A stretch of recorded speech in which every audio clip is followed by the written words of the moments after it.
नमस्कार दर्शक बंधु आज भिडियो रे आमे कथा हेबा भारतीय संविधान अनुसार केउ अपराध पई केउ धारा लागि थाए और तार दंड कोन रही थाए सेही विषय रे आज आमे कथा हेबा। तेबे चलंतु आरंभ करिबा आजिर प्रथम प्रश्न।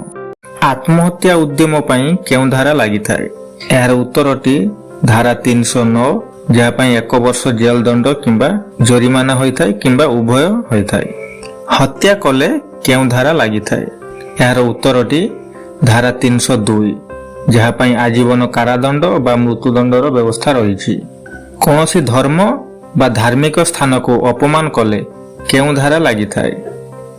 यार उत्तरटी धारा 294 जहा पई 2 वर्ष जेल दंड रही। रास्ता रे द्रुत गति रे गाड़ी चलाइले केउ धारा लागि थाए?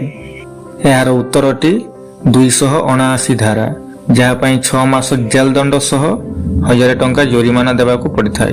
नकली टंका छापिबा अभियोग रे केउ धारा लागि थाए? यार उत्तरटी धारा 231 और 32 जहा पई 7 वर्ष जेल दंड सह जरिमाना मध्य रही।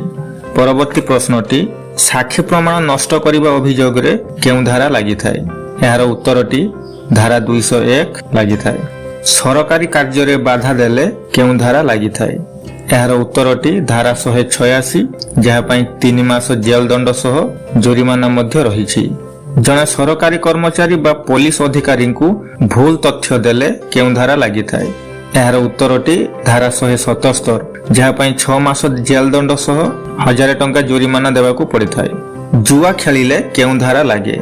यार उत्तरटी धारा 13 जहा पई 1 वर्ष जेल दंड सह 1000 टंका जरिमाना देबाकू पड़िथाए।